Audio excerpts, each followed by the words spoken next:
ایک ہی کہتے ہیں کہ پہلے فتویٰ دیا کہ جوڑے تو آسمانوں پہ بنتے ہیں، جوڑے کوئی آسمانوں پہ نہیں بنتے ہیں، یہ جملہ کہنا غلط ہوتا ہے۔ آسمانوں پہ بننے کا یہ لفظ کہنے کا مطلب یہ ہے کہ ہم یوں تصور کریں کہ اصل میں تو جوڑے اللہ کی مرضی سے بنتے ہیں۔ اللہ نے جس کے لیے جو عورت مخصوص کر دی، جس عورت کے لیے جو شوہر مخصوص کر دیا، وہی اس کا شوہر، وہی اس کی بیوی بنے گی، کوئی اس کو ختم نہیں کر سکتا اور اپنے وقت پر ہوگا۔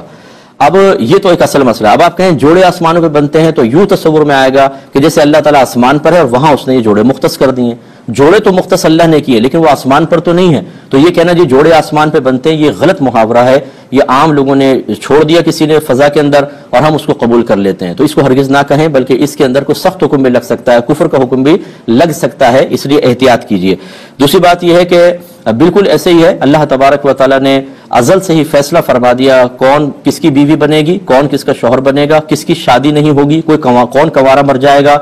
اور کس کی شادی ہو کے نہیں چلے گی، ختم ہو جائے گی۔ لیکن یہ ضرور ہے کہ اگر ہماری کوتاہی سے ختم ہوئی ہے تو اس کو اس کی سزا ضرور ملے گی، لیکن بہرحال یہ فیصلے ازل سے ہو چکے ہیں، لہذا کسی بہن کا یہ کہنا کہ جی وہ شخص مجھے مل جائے، کسی مرد کے دعا کرنا وہ عورت مل جائے، یہ غلط ہوتا ہے، اس کو منع کیا ہے۔ ہاں یوں کہہ سکتے ہیں کہ اللہ تبارک و تعالیٰ جس سے تو نے میرا عقد رکھا ہے اگر وہ میرے حق میں بہتر ہے، یا اگر اس کے ساتھ رکھا ہے اور یہ میرے حق میں بہتر ہے تو اس معاملے کو آسان کروا دے، لیکن مخصوص شخص کو سامنے رکھ کر یا مخصوص اوصاف کو سامنے رکھ کر دعا کرنا کہ مجھے ایسا ہی شوہر چاہیے، مجھے ایسی بیوی چاہیے، یہ ہرگز نہ کریں۔ وجہ اس کی یہ ہوگی کہ فیصلہ پہلے ہو چکا ہے، اللہ تعالیٰ اپنے فیصلوں کو آپ کی خواہشات کی وجہ سے بدلے گا نہیں۔ آپ نے کی شادی ہوئی اور ویسا نہیں ملا تو پھر شیطان فوراً ذہن میں ڈالے گا کہ دیکھو تم نے کتنی دعا کی لیکن اللہ نے تمہیں کیسا شوہر دے دیا، تمہیں کیسی بیوی دے دی، حالانکہ وہ تو اپنے فیصلے نہیں بدلتا نا۔ لا مبدل لکلمات اللہ، لا تبدیل لکلمات اللہ، اللہ کے کلمات تبدیل نہیں ہوتے، اللہ کے کلمات کو کوئی بدلنے والا نہیں ہے۔ ہم پہلے شریعت سیکھتے نہیں ہیں اور چاہتے ہیں کہ اللہ تعالیٰ ہماری مرضی کے تابع ہو جائے،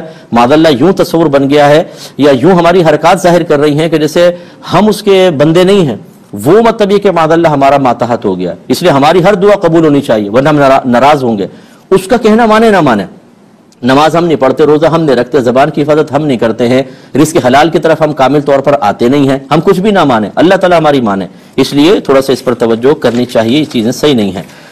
ایک ہی کہتے ہیں کہ جب سب لکھا ہوا ہے، کسی نے کہا جب سب لکھا ہے تو پھر عمل کیوں کریں، اور جس کا جہنم لکھا ہے وہ جہنم میں جائے گا۔ دیکھیں آپ یوٹیوب پہ جائیے اور وہاں پہ تقدیر کا بیان بائے مفتی اکمل لکھیے گا، آپ کو پورا تقدیر کا بیان مل جائے گا۔ مسائل جو ہدایت، گمراہی، نیکی، بدی، اسلام، کفر کے ہوتے ہیں، اس میں اللہ تبارک و تعالی نے ہمیں ایک طرح کا اختیار دیا ہوتا ہے، اسی لیے ہمیں عقل دی ہے، انبیاء علیہ السلام، آسمانی کتابیں، یہ تمام چیزیں اہتمام کی ہیں جو ہدایت کی طرف لے کے جاتے ہیں۔ اس کے علاوہ کچھ رکاوٹیں بھی پیدا کی ہیں، جیسے شیطان ہے، نفس ہے، دنیا ہے، مخلوق ہے، اور یہی تو ہمارا امتحان ہے کہ ان چیزوں میں آپ چاہیں تو اپنی مرضی سے کفر اختیار کر لیں، آپ چاہیں تو اسلام اختیار کر لیں۔ اب جب آپ اپنے آپ کو کنٹرول کر کے شریعت کے تابع رکھ کر اپنے آپ کو اسلام کے قریب رکھتے ہیں یا اسلام قبول کرتے ہیں، اس پر آپ کو انعام ملے گا، اور اگر آپ دوسری طرف جاتے ہیں تو یہ اللہ کے زبردستی لے جانے سے نہیں ہے، آپ اپنے قدرت و اختیار سے گئے ہیں، اسی کی آپ کو سزا ملے گی آخرت میں۔ صحابہ کرام علیہم رضوان نے بھی یہی کویسچن کیا تھا کہ یا رسول اللہ اگر سب کچھ لکھا جا چکا ہے تو عمل کاہے کا رہا؟ نبی کریم صلی اللہ علیہ وسلم نے فرمایا تم عمل کرتے رہو، اللہ تبارک و تعالی نے جس کے لیے پیدا کیا ہے اس کے لیے وہ آسان کر دے گا۔ جس کی تشریح توضیح یہی ہے کہ اللہ تعالیٰ نے جو مطلب یہ کہ معاملات وہاں لکھے ہیں لوح محفوظ پر وہ ہو کر رہیں گے، لیکن ان میں معاملات دو طرح کے ہیں، ایک میں ہمیں اختیار دیا ہے باقاعدہ اور اس اختیار کی وجہ سے ہی تو جزا اور سزا ہے، اگر ہم غیر مختار ہوتے، بالکل مجبور محض ہوتے تو سزا کیوں ملتی؟ اس لیے نیکی بدی اور گمراہی اور ہدایت، صحیح غلط، اسلام کفر، یہ وہ مسائل ہیں جن میں ایک طرح کا اختیار ہے، ان میں بچہ اور پپو بننے کی ضرورت نہیں ہے کہ جی ہم کیا کریں، اگر اللہ تعالیٰ نے چوری میری قسمت میں نہ لکھی ہوتی تو کیوں ہوتا؟ ایسے شخص کو اگر ایسے کوئی عقیدہ رکھتا ہے تو پھر چور کو کیوں پکڑتے ہیں آپ؟ اس کی قسمت میں چوری تھی، اس نے چوری کر لی، لے گیا آپ کا مال، تو پھر کیوں آپ ناراض ہوتے ہیں؟ تو یہ بالکل غلط چیز ہوتی ہے، اس میں یہی حکم شرع جو میں نے عرض کیا ہے۔ دوسرا نے کہا کہ بیٹا یا بیٹی کا اگر ہم رشتہ کرنا چاہیں تو کیا استخارہ کرنا لازم ہے؟ جی پہلی بات تو یہ کہ کوئی لازم نہیں ہے، اور دوسری بات یہ ہے کہ صرف استخارے پر اکتفا کرنا بھی بہتر نہیں ہے۔ میں اکثر آپ کو سمجھاتا ہوں کہ نبی کریم صلی اللہ علیہ وسلم نے یقیناً استخارے کی تعلیم دی ہے اور صحابہ کرام بھی استخارہ کرتے رہے ہیں، لیکن ان کے خواب شیطانی مداخلت سے پاک و صاف تھے۔ ان کو جو خواب میں اشارہ ملتا تھا وہ اللہ تبارک و تعالیٰ کی طرف سے ہونا، مطلب اس کا اغلب غالب گمان یہی کہ اللہ تعالیٰ کی طرف سے تھا، جبکہ ہمارے خوابوں کے اندر شیطانی مداخلت بہت زیادہ ہوتی ہے، کیونکہ ہمارے افعال و اعمال ہم خود جانتے ہیں ہم کس قسم کے کر رہے ہیں۔ اب ہوتا یہ ہے کہ بعض اوقات شیطانی مداخلت کی وجہ سے یس نو اور نو یس محسوس ہوتا ہے اور ہم کر گزرتے ہیں، اور آگے جب ہماری مرضی کے موافق رزلٹ نہیں آتا تو ہم معاذ اللہ استخارے کو برا بھلا کہتے ہیں۔ دوسری بات یہ ہے کہ فرض کر لیں کہ اللہ تعالیٰ کی طرف سے ہی اشارہ ہوا، اب وہ اشارہ کا مطلب یس یا نو تو ہے، یہ کہاں سے آپ نے کر لیا کہ یہ آپ کے حق میں مطلب جو آپ کی مرضی کے مطابق ہے ویسے ہی بہتری آئے گی؟ مثال کے طور پہ آپ نے رشتے کے لیے استخارہ کیا، یس آ گیا کہ ہاں اس لڑکے سے آپ بیٹی کا نکاح کر سکتے ہیں، آپ نے کر لیا، اور ایک ہفتے بعد طلاق ہو گئی۔ اب آپ کہیں گے یہ کیسا استخارہ تھا، مجھے تو یس آیا۔ ہو سکتا ہے اس طلاق میں ہی آپ کے لیے بہتری ہو، اللہ تعالیٰ کا ازلی فیصلہ تھا یہی نکاح ہو، اور طلاق میں بیٹی کے لیے بہتری ہو۔ اب اس راز کو ہم سمجھ نہیں پاتے۔ ہمارے نزدیک تو استخارے کے بعد اگر یس آیا تو اس کا مطلب رزلٹ یہ نکلنا چاہیے تھا کہ وہ کبھی رشتہ ختم نہ ہوتا، داماد جو ہے بیٹی کا بہت زیادہ خیال کرتا، سسرال بھی بہت اچھا ہوتا، اور بیٹی ہر دفعہ آ کے بہت سسرالیوں کی تعریف کرتی، ہم کہتے ہیں دیکھا استخارے کی کتنی برکات ہیں۔ تو میں نے اپنی زندگی میں بہت سارے لوگوں کو دیکھا ہے کہ استخارے کا مطلب تکلف کرنے کے بعد پھر وہ ہم سے کویسچن کرتے ہیں صاحب وہ رشتہ آیا تھا، ہم نے استخارہ کر لیا، اس میں نہ آ گیا، اب اگر ہم استخارے کے خلاف چلے جائیں کوئی مسئلہ تو نہیں ہوگا؟ سوال ہی پیدا ہوتا ہے کیوں کیا تھا آپ نے استخارہ؟ خالی رسم پوری کرنے کے لیے؟ استخارہ کا مطلب ہے اللہ تعالیٰ سے مشورہ طلب کرنا۔ تو ہماری تمام باتیں آپ ذہن میں رکھیں، اس لیے کوئی مجھ سے پوچھتا ہے تو میں مشورہ یہ دیتا ہوں کہ آپ مشاورت کریں، اچھی طرح تدابیر اختیار کریں، پھر ساتھ میں استخارہ چاہیں تو کر لیں، لیکن استخارہ ضمنی چیز ہے، اس سے کوئی قطعی رزلٹ نہیں آئے گا۔ اور یاد رکھیں کہ استخارہ کا تصور نبی کریم نے خود کرنے کا دیا ہے، یہ نہیں کہ آپ دوسرے سے استخارہ کروا لیتے ہیں، جی استخارہ کیجئے گا، انہوں نے تصویر گھمائی استخارہ کر کے بتا دیا۔ یہ صحیح جو شرعی تصور ہے بس یہ کہ آپ خود کریں،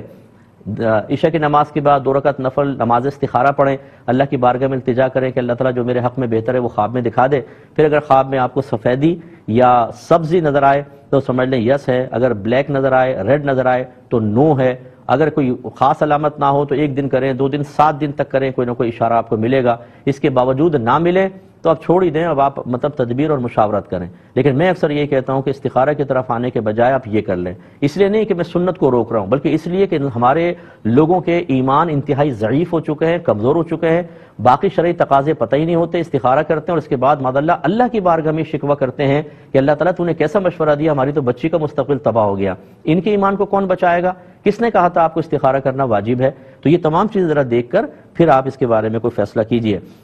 ایک کویشچن یہ کیا تھا کہ کیا اس طرح کہنا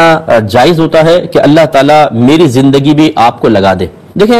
اس میں 2 چیزیں ہیں۔ پہلی بات تو یہ کہ جب یہ ایسا کوئی جملہ بولتا ہے تو واقعی اس کا یہ عقیدہ تو نہیں ہوتا کہ میری عمر آپ کو لگ جائے، بلکہ یہ اظہار محبت ہوتا ہے کہ جیسے اپنا لگاؤ، باطنی لگاؤ یا عقیدت ظاہر کرنا چاہے کہ اللہ میری زندگی بھی آپ کو لگا دے۔ تو اگر عقیدہ یہ نہیں ہے کہ ہماری سانسیں کم ہو کر کسی اور کو مل سکتی ہیں اور صرف اظہار محبت کے لیے جملہ کہا جائے جو اکثر یہی کہتے ہیں، اس میں کوئی حرج نہیں ہے۔ ہاں اگر یہ عقیدہ بن جائے اور آدمی کا ذہن میں ہو میں چاہوں تو اپنے چند سال کسی کو دے سکتا ہوں، اس سے چند سال پہلے بھی مر سکتا ہوں، یہ پھر قرآن کے بیان کردہ عقیدے کے خلاف ہے، کیونکہ اللہ تعالیٰ نے سب کا سانس مقرر کیا ہوا ہے، وقت مقرر کیا ہوا ہے، نہ اس سے پہلے کو اس کو مار سکتا ہے، نہ اس وقت کے بعد وہ ایک لمحہ زندہ رہ سکتا ہے، لہذا شرعی اعتبار سے تو عمر کے لگ جانے کا کوئی تصور نہیں ہوتا ہے۔ تو بس یہ تھوڑا سا ذہن میں رکھیں کہ بھی کیا ہم اپنے لیے کچھ کلمہ پڑھ کے رکھ لیں؟ شاید ان کا تصور یہ ہے کہ ہم رکھ لیں گے، وہ یوں رکھا ہوا ہے، اب ہم جیسے مریں گے پھر وہ آ جائے گا تو ہم کہیں گے وہ ثواب آ گیا۔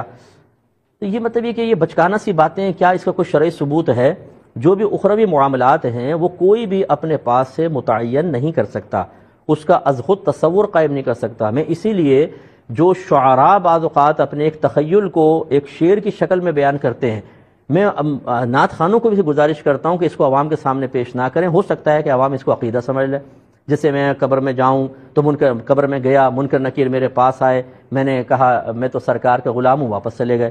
اب یہ اس کا ایک تخیل ہے جو اس نے پیش کر دیا، ابھی تو وہ زندہ ہے، شاعر مرا بھی نہیں ہے، لیکن وہ تخیل پیش کر رہا ہے۔ اب ہم نے کہا یار اس کا مطلب یہ مریں گے، سرکار کا نام لے دیں گے، منکر نکیر چلے جائیں گے، ہم نے ایک نتیجہ مرتب کر لیا۔ یہ اخروی نتائج اس طرح اشعار سے مرتب نہیں ہوتے، کسی نعت لکھنے والے نے کوئی تصور پیش کر دیا وہ شریعت نہیں بن جاتا، اسے ہمیں پیش کرنا ہوگا عین شریعت کے اوپر کہ شریعت اس کی تصدیق کرتی ہے کہ نہیں کرتی۔ اسی طرح یہ معاملات ہے، اگر آپ کے ذہن میں آیا کہ ہم اپنے لیے کچھ رکھ لیں بعد میں مل جائے، کیا شریعت اس کی تصدیق کرتی ہے کہ نہیں کرتی؟ نہیں کرتی ہے۔ جیسے ہی یہ قرآن اور حدیث کے تمام بہت سی آیات اور حدیثیں بیان کر رہی ہیں، جیسے ہی آپ کوئی لفظ منہ سے نکالتے ہیں فوراً ایک فرشتہ اس کو لکھ لیتا ہے، آپ کے نام اعمال میں چیز لکھ لی جاتی ہے، اس کا ثواب اگر اس کا بدلہ ہے تو وہ مرتب ہو جاتا ہے۔ ایسا نہیں ہے کہ آپ کچھ پڑھ دیں تو وہ معلق سائڈ میں رکھا رہے اور بعد میں آپ کو ملے، ایسا نہیں ہے۔ بعد میں ملے گا تو ان لوگوں کا ملے گا جو زندہ لوگ ہیں اور آپ کو ایصال ثواب کریں گے، وہ مل سکتا ہے۔ اپنا عمل کہیں محفوظ نہیں رکھ سکتے، وہ تو فوراً نام اعمال میں لکھ دیا جاتا ہے۔ اب نبی کریم صلی اللہ علیہ وسلم سے منقول ہے کہ آپ نے غسل فرمایا اور اس کے بعد وضو نہیں کیا اور اسی طرح جا کے آپ نے نماز ادا فرمائی، یہ باقاعدہ حدیثوں میں الفاظ موجود ہیں۔ اس کا مطلب ہے کہ جو آپ غسل کے دوران وضو کرتے ہیں، یا اگر آپ نے وضو کے قصد و ارادے سے بھی نہیں، ویسے ہی پانی اعضائے وضو پر بہا لیا تو آپ باوضو ہیں، آپ کو بعد میں وضو کرنے کی حاجت نہیں، اس سے آپ نماز پڑھ سکتے ہیں۔